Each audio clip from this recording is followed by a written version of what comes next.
प्राध्यापक Lalit Velekar, assistant professor in accountancy, Mudhoji college Phaltan, युजो accountancy चॅनलमध्ये सर्व विद्यार्थी आणि व्ह्यूअर्सचं स्वागत करतो.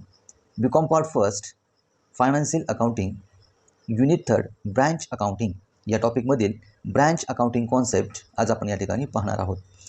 Meaning of branch. The aim of every business is to grow and increase its sales value and profit etc. म्हणजे बघा कोणताही बिझनेस असू द्या, एव्हरी बिझनेस त्याचा प्रायमरी एम काय असतो? To grow and increase its sales value and profit. म्हणजे या ठिकाणी व्यवसायाचा ग्रो करणं आणि increase its sales value and profit, व्यवसायाच्या नफ्यामध्ये वाढ करणं. आणि ही वाढ कधी होणार आहे? सेल्स व्हॅल्यूम ज्यावेळेस वाढेल त्यावेळी, म्हणजे increase its sales volume and profits. अगोदर सेल्स व्हॅल्यूमध्ये वाढ करणं आणि त्यामुळं प्रॉफिटमध्ये नक्कीच वाढत आहे, बरोबर आहे. To achieve this objective there are various alternatives. म्हणजे बघा हे जे ऑब्जेक्टिव्ह आहे, म्हणजे बिझनेस ग्रो करणं किंवा सेल्स व्हॅल्यूम इन्क्रीज करणं, प्रॉफिट इन्क्रीज करणं, हे जे ऑब्जेक्टिव्ह आहेत व्यवसायाचे, आणि हे ऑब्जेक्टिव्ह पूर्ण करण्यासाठी व्यवसायासमोर अनेक प्रकारचे अल्टरनेटिव्ज असतात, पर्याय असतात. Out of which one is opening the branches. तर त्यातील एक पर्याय कोणता आहे? तर ओपनिंग द ब्रँचेस. अनेक शाखा, व्यवसायाच्या शाखांची सुरुवात करणं हा एक त्यामध्ये पर्याय असतो. ॲट डिफरंट लोकॅलिटीज, म्हणजे वेगवेगळ्या ठिकाणावरती. To reach to the public of the particular area, आणि ठराविक एरियामध्ये त्या ठिकाणी कस्टमर बेस वाढवणं, रीच टू द पब्लिक, यासाठी ही ब्रँचेस उपयुक्त ठरतात. So we can say that branch is a division of head office. आता या ठिकाणी काय म्हटलं आहे बघा, म्हणजे कोणतीही ब्रँच असेल ती का असते? डिव्हिजन असते, एक विभाग असते, एक शाखा असते. कशाची? Head office. म्हणजे बघा जो काही एक्झिस्टिंग बिझनेस आहे, जो मेन बिझनेस आहे, त्याला आपण हेड ऑफिस असं म्हणतो. आणि त्या हेड ऑफिसच्या अंतर्गत ज्या काही वेगवेगळ्या डिव्हिजन्स या डिफरंट लोकॅलिटीजमध्ये ओपनिंग केल्या जातात त्याला आपण ब्रँच असं म्हणतो. आय होप यावरून तुम्हाला ब्रँच ही संकल्पना नीट समजली असेल. Which is working as per the instruction of the head office. आणि ह्या ज्या ब्रँचेस आहेत त्या ब्रँचेस या काम कसं करतात? Working as per the instruction of the head office. Head ऑफिसच्या इन्स्ट्रक्शननुसार या ब्रँचेस काम करतात. And carrying on the same business activity as that carried by the head office. आणि ज्या काही ब्रँचेसच्या ॲक्टिव्हिटीज आहेत त्या ॲक्टिव्हिटीज हेड ऑफिस या ठिकाणी कॅरी करत असतात. आता यानंतर पुढं आपल्याला पाहायचं ब्रँच अकाउंटिंग. ब्रँच अकाउंटिंग म्हणजे बघा ज्या काही डिव्हिजन्स, म्हणजे हेड ऑफिसच्या ज्या डिव्हिजन्स ओपनिंग केल्या जातात त्याला आपण ब्रँच असं म्हणतो. आणि मग या ब्रँचचं अकाउंटिंग म्हणजे काय, त्याचं मिनिंगसुद्धा पाहणं महत्त्वाचं आहे. Branch accounting is a bookkeeping system in which separate account are maintained for each branch. म्हणजे बघा ब्रँच अकाउंटिंगमध्ये ही एक अशी बुककीपिंग सिस्टीम आहे की ज्यामध्ये separate account are maintain for each branch. प्रत्येक ब्रँचचं सेपरेट अकाउंट या ठिकाणी मेंटेन केलं जातं. आता फॉर एक्झाम्पल एखादं पुण्याची हेड ऑफिस असेल, बिझनेस असेल, आणि त्यांचे जर 10 ब्रँचेस असतील तर या ठिकाणी एकाच अकाउंटवरती 10 ब्रँचेसचे अकाउंट न करता सेपरेट प्रत्येक ब्रँच, म्हणजे 10 ब्रँच या सेपरेट त्या ठिकाणी अकाउंट मेंटेन केलं जाईल. Each branch is treated as an individual profit or cost centre. आणि मग या अकाउंटिंग सिस्टीमच्या माध्यमातून प्रत्येक ब्रँचेसचा इंडिव्हिज्युअल प्रॉफिट, म्हणजे त्यांचा जो वैयक्तिक प्रॉफिट आहे किंवा जे इंडिव्हिज्युअल कॉस्ट सेंटर आहे या तो तपासणी यासाठी ब्रँच अकाउंटिंग हे तयार केलं जातं किंवा ब्रँच अकाउंट हे उपयुक्त आहे. पुढे म्हटलं बघा टाईप्स ऑफ ब्रँचेस, म्हणजे ब्रँचेसचे प्रकार. आता त्याच्यामध्ये बघा साधारणपणे 3 प्रकार यामध्ये सांगितले जातात. डिपेंडंट ब्रँच, इंडिपेंडंट ब्रँच आणि फॉरेन ब्रँच. तर साधारणपणे आपण जर टाईप्स ऑफ ब्रँचेस पाहिलं तर त्याच्यामध्ये मेन 2 प्रकारचे ब्रँचेस येतात. एक म्हणजे इनलँड ब्रँच आणि दुसरी आहे फॉरेन ब्रँच. इनलँड ब्रँच म्हणजे काय, तर देशांतर्गत स्थापन झालेल्या ब्रँच असतात त्याला आपण इनलँड ब्रँच असं म्हणतो. आणि फॉरेन ब्रँच ज्या विदेशामध्ये स्थापन झालेले असतात किंवा सुरू झालेले असतात. आणि इनलँड ब्रँचेसमध्ये 2 ब्रँचेस आहेत, डिपेंडंट ब्रँच आणि इंडिपेंडंट ब्रँच. आता डिपेंडंट ब्रँच म्हणजे काय, तर डिपेंडंट ब्रँच या पूर्णपणे हेड ऑफिसवर अवलंबून असतात. म्हणजे अगदी हेड ऑफिसच्या सजेशननुसार त्या ठिकाणी या ब्रँचेसला काम करावं लागतं. आणि यामध्ये आपण पाहिलेलं आहे की branches is working as per the instruction of the head office. म्हणजे हेड ऑफिसच्या इन्स्ट्रक्शनप्रमाणे या डिपेंडंट ब्रँचला काम करावं लागतं. Carrying on the same business activity as that carried by the head office. आणि या डिपेंडंट ब्रँच जे आहेत त्या कॅरी कोण करतं? Head office. त्यामुळं आता या ठिकाणी बघा डिपेंडंट ब्रँच ओपनिंग केल्यानंतर या डिपेंडिंग ब्रँचेसचे सर्व काही खर्च असतील ते हेड ऑफिस बिअर करतं आणि या डिपेंडंट ब्रँचलाच गुड्स सप्लाय करण्याचं कामसुद्धा या हेड ऑफिस करत असतात. त्याचबरोबर डिपेंडंट ब्रँचचे जे अकाउंटिंग आहे ते अकाउंट कोण मेंटेन करतं तर हेड ऑफिस मेंटेन करतं. म्हणजे डिपेंडंट ब्रँचेस ज्या त्या पूर्णपणे हेड ऑफिसच्या आदेशानुसार त्या ठिकाणी काम करताना दिसून येतील. सेकंड टाईप्स आहे इंडिपेंडंट ब्रँच. इंडिपेंडंट म्हणजे स्वतंत्र ब्रँचेस. अशा ब्रँचेस ज्यांना पूर्णपणे काम करण्याचा अधिकार दिलेला असतो. ते सेपरेट बिझनेसमध्ये प्रोडक्शनसुद्धा करतात, सेल्ससुद्धा करतात आणि सेपरेट आपला नफासुद्धा ते त्या ठिकाणी जनरेट करत असतात. बरोबर आहे. म्हणजे आणि त्याचबरोबर सगळ्यात महत्त्वाचं काय तर इंडिपेंडंट ब्रँचेस ज्या आहेत त्यांचं अकाउंटिंग ते स्वतः मेंटेन करतात. बरोबर आहे. डिपेंडंट ब्रँच हे स्वतः अकाउंट मेंटेन करत नाही तर हेड ऑफिस मेंटेन करतं आणि इंडिपेंडंट ब्रँचेस या स्वतः आपलं अकाउंटिंग मेंटेन करतात. आणि तिसरी ब्रँच आहे फॉरेन ब्रँच, जी विदेशामध्ये स्थापन झालेली असते. पण आता या ठिकाणी महत्त्वाचं काय तर सिलेबसमध्ये आपल्याला फक्त डिपेंडंट ब्रँचेस याचाच अभ्यास करायचा आहे. म्हणजे सिलेबसमध्ये इंडिपेंडंट ब्रँचेससुद्धा नाहीत आणि फॉरेन ब्रँचेससुद्धा नाहीत. फक्त सिलेबसमध्ये डिपेंडंट ब्रँचेसचाच अभ्यास आपल्याला या ठिकाणी करायचा आहे. पुढं बघा, methods of keeping books for depending branches. म्हणजे बघा जे काही डिपेंडिंग ब्रँचेस आहेत त्या डिपेंडिंग ब्रँचेसमध्ये जे काही बुक्स किंवा अकाउंट जे तयार केले जातात ते कोणकोणते आहेत तर त्याच्यामध्ये एकूण 4 मेथड्स आहेत की या 4 मेथडमध्ये कोणतीही एक मेथड ही डिपेंडंट ब्रँचेसमध्ये अकाउंटिंगमध्ये वापरली जाते. आता याच्यामध्ये बघा ह्या 4 जरी मेथड असल्या वेगवेगळ्या असल्या तरीसुद्धा त्याच्यामध्ये येणारा जो प्रॉफिट किंवा लॉस आहे तो सारखाच असतो. याच्यामध्ये वेगळं नाही. फक्त डिपेंडंट ब्रँच किंवा हेड ऑफिस ठरवेल की या 4 मेथडपैकी कोणती मेथड यूज करायची आहे.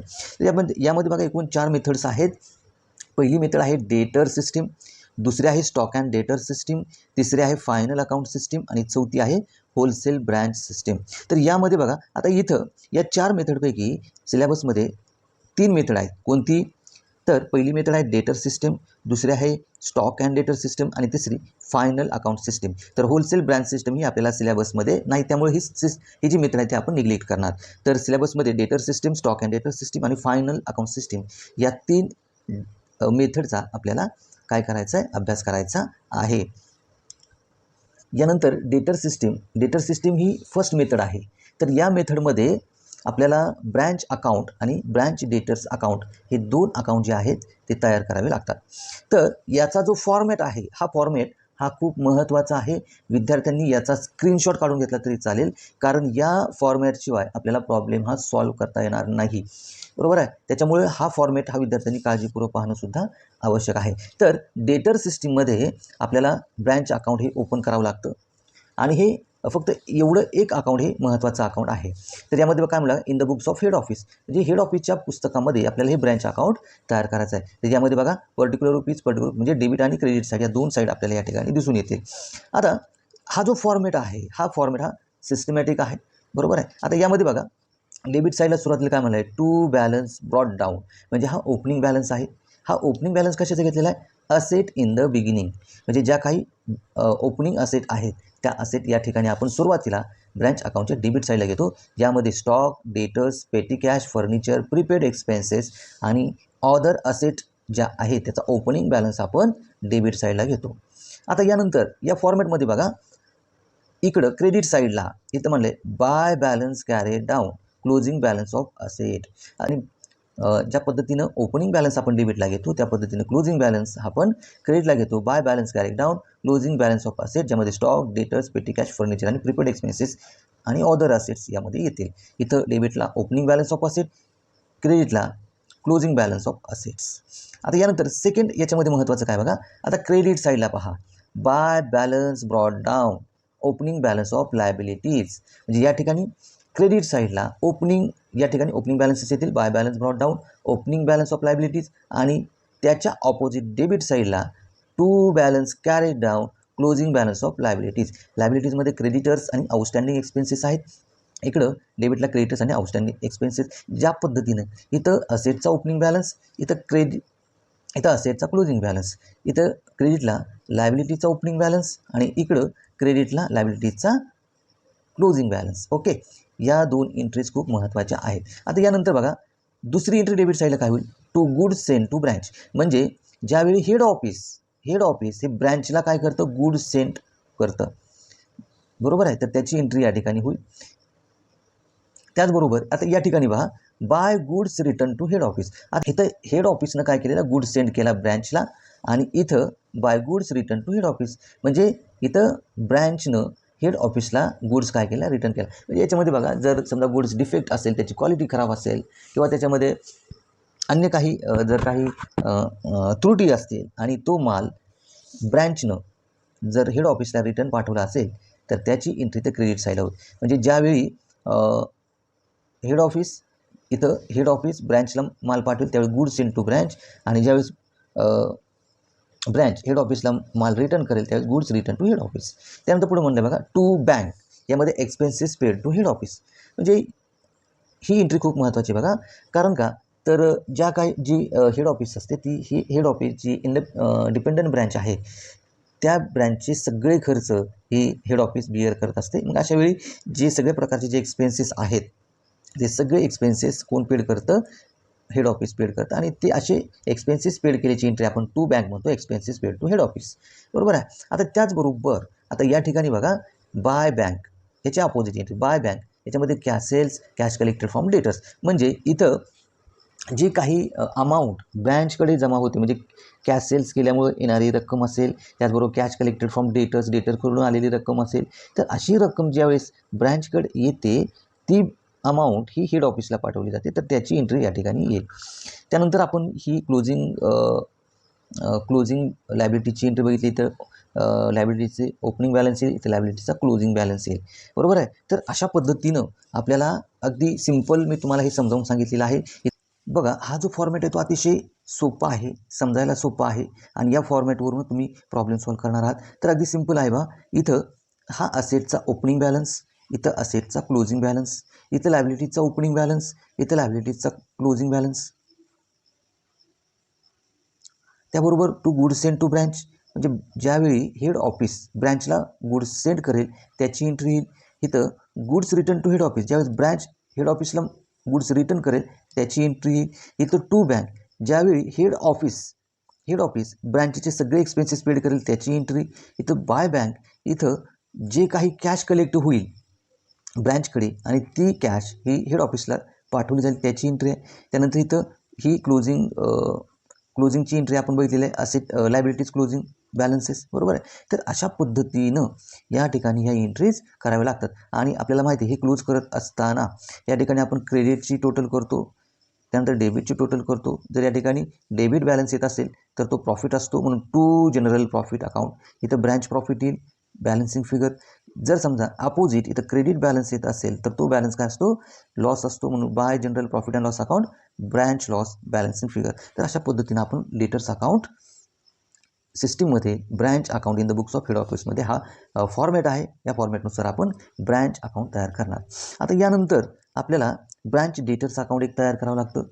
तर त्याच्यामध्ये साधारणपणे जर प्रॉब्लेममध्ये आपल्याला डेटरचा ओपनिंग बॅलन्स किंवा डेटरचा क्लोजिंग बॅलन्स किंवा कॅश रिसिव्ड फ्रॉम डेटर्स याची अमाऊंट दिली नसेल, ती जर मिसिंग असेल, तर ती फाइंड आउट करण्यासाठी आपल्याला ब्रँच अकाउंट हे तयार करावं लागतं.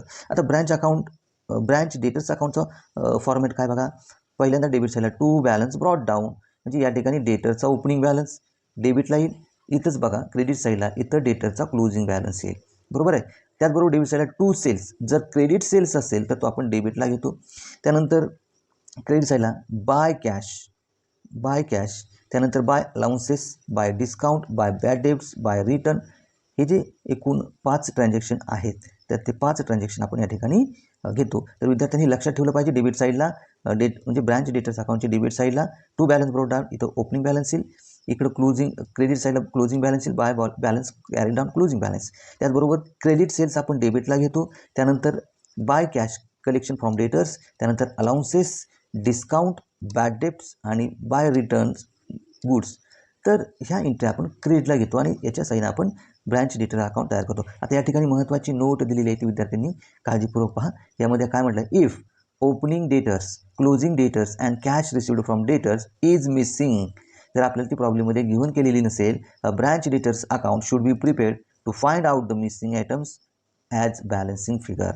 ज्याच्यामध्ये डेटर्स अकाउंटचा डेटरचा ओपनिंग बॅलन्स, डेटरचा क्लोजिंग बॅलन्स आणि कॅश रिसिव्ड फ्रॉम डेटर्स ह्या जर अमाऊंट दिलेल्या नसतील तर त्या फाइंड आउट करण्यासाठी आपण ब्रँच डेटर्स अकाउंट हे तयार करतो. कारण डेटरचा ओपनिंग बॅलन्स हा कुठे येणार आहे, to balance brought down asset in the बिगिनिंगमध्ये, किंवा क्रेडिट बॅलन्स जो आहे तो कुठे येणार आहे डेटरचा, by carry down closing balance of asset इथं डेटर्समध्ये येणार आहे. त्याचबरोबर कॅश रिसिव्ड फ्रॉम डेटर्स त्याची अमाऊंट इथं बाय बँकमध्ये क्रेडिट साईडला येणार आहे. तर ह्या अमाऊंट जर दिलेल्या नसतील तर त्या फाइंड आउट करण्यासाठी आपण ब्रँच डेटर्स अकाउंट हे तयार करतो. आय होप तर या एकूण या व्हिडिओच्या माध्यमातून तुम्हाला ब्रँच अकाउंट ही कॉन्सेप्ट चांगल्या पद्धतीनं समजली असेल. तर यानंतर म्हणजे नेक्स्ट व्हिडिओमध्ये आपण डेटर सिस्टीममध्ये ब्रँच अकाउंटिंग फर्स्ट प्रॉब्लेम पाहणार आहोत. तर जे विद्यार्थी आणि व्ह्यूअर्स आपल्या चॅनलवर नवीन असतील तर त्यांनी चॅनलला सबस्क्राईब करायचं, लाईक करायचं, शेअर करायचं. पाहत राहा इजू अकाउंटन्सी. Thank you so much.